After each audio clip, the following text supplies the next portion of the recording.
Hello दोस्तों, नमस्कार, good afternoon. स्वागत है आपका क्लासेस विद अनिल भैया में। आज हम पढ़ेंगे मेकिंग ऑफ कॉन्स्टिट्यूशन। जो आदर्श सीरीज चल रही है उसमें मेकिंग ऑफ कॉन्स्टिट्यूशन पढ़ेंगे, जिसमें हम पढ़ेंगे कि संविधान जब बना था तो उसमें किसने क्या क्या भूमिका निभाई थी, किसका क्या क्या योगदान रहा था।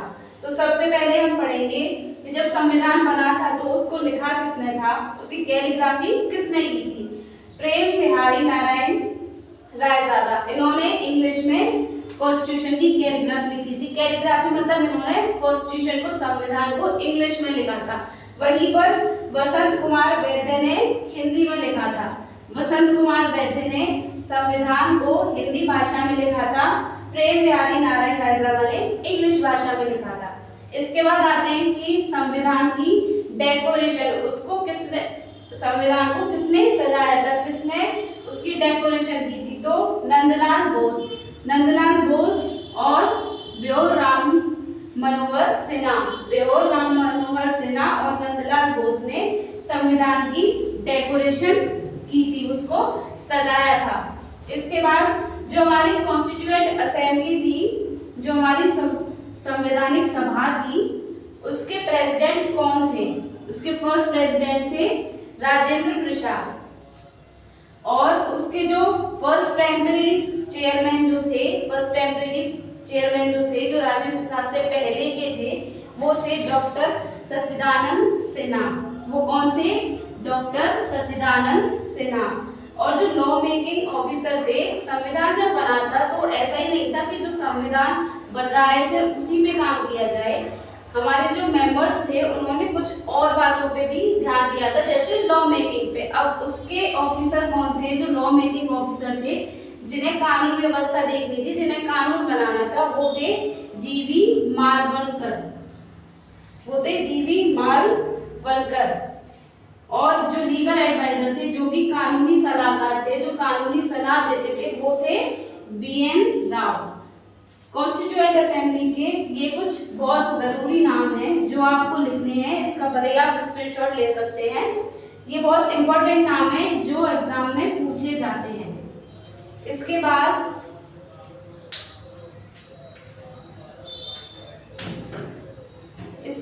और भी बहुत जरूरी नाम है जिन्हें हम आज पढ़ेंगे।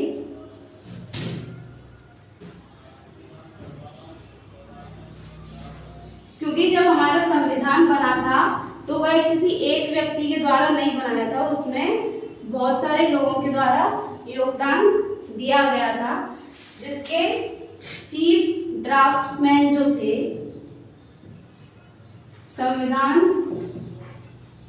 संवैधानिक सभा के जो चीफ ड्राफ्ट्समैन जो थे, वो थे SN मुखर्जी। एग्जाम में बहुत बार क्वेश्चन पूछ लिया जाता है कि उसके चेयरमैन कौन थे और उसके चीफ ड्राफ्ट्समैन कौन थे। तो वो थे SN मुखर्जी।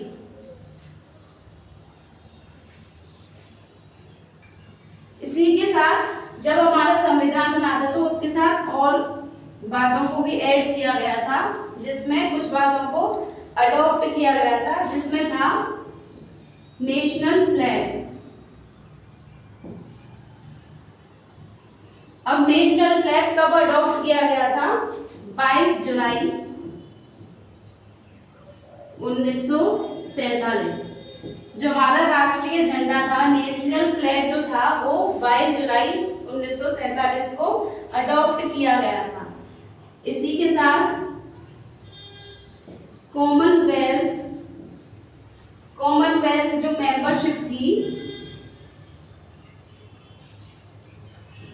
राष्ट्रीय झंडे के साथ, जो कि 22 जुलाई 1947 को अडॉप्ट किया गया था, इसी के साथ कॉमनवेल्थ मेंबरशिप थी, जो कि अडॉप्ट की गई थी मई 1949 को।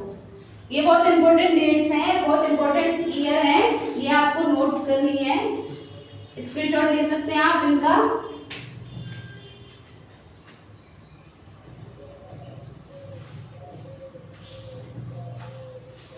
इसी के साथ नेशनल एंथम क्या है हमारे देश का? कमेंट में बता सकते हैं आप। नेशनल सॉन्ग किसने बनाया है और क्या है वो कमेंट में बता सकते हैं। नेशनल एंथम जनगण मन और national song Vande Mataram. Comment box में बताइए किसने बनाया है, किसने लिखा है। इनकी भी कुछ इंपॉर्टेंट डेट्स हैं जो आपको बता रही है। ये अडॉप्ट की गई थी, ये बनाई गई थी 24 जनवरी 1950। कब बनाई गई थी? डेट बहुत इंपॉर्टेंट है, मैं फिर से कह रही हूँ, डेट आपको नोट करनी है। 24 जनवरी 1950 को ये बनाई गई थी। इसके बाद जो हमारे देश के राष्ट्रपति हैं कौन थे? राजेंद्र प्रसाद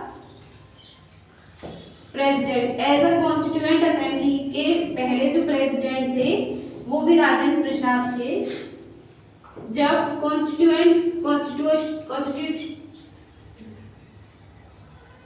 कॉन्स्टिट्यूशन बन रहा था, तो जब ये सब सारी चीजें अडॉप्ट हो गई, जब ये सब बन चुका था, तब इसकी लास्ट सिटिंग हुई थी।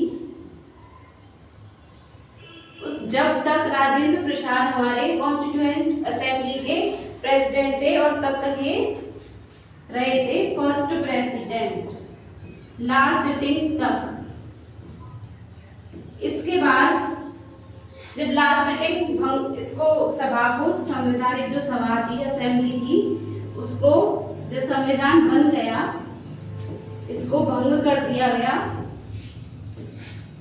भंग कर दिया गया कब? जब संविधान फिनिश हो चुका था, उसकी लास्ट सिटिंग के बाद।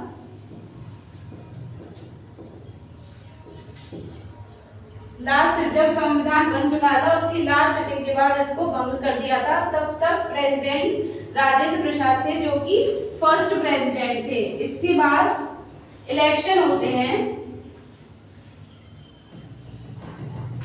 संविधान बनने के बाद जब फर्स्ट जनरल इलेक्शन होते हैं, स्वतंत्र भारत के फर्स्ट जनरल इलेक्शन होते हैं, वो कब हुए थे? 1952 में। तब किसे राष्ट्रपति चुना गया था? राजेंद्र प्रसाद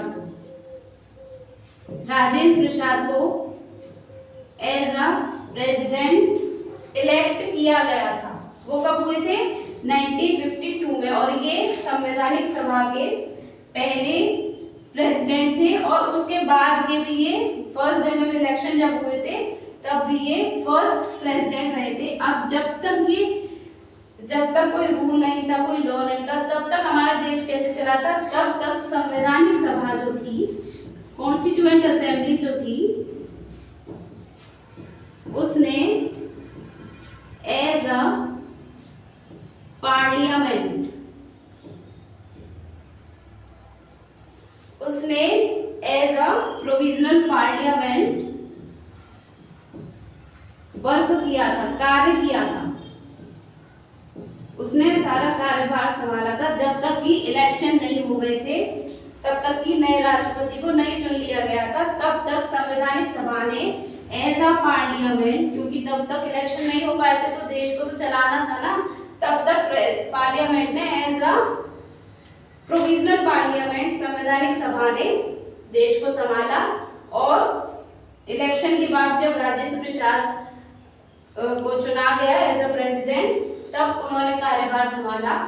ऐसी ही जानकारी के लिए हमारे साथ जुड़े रहिए और नई ट्रिक्स और टिप्स के साथ हमारे साथ जुड़े रहिए और अपनी पढ़ाई को चालू रखिए। Thank you.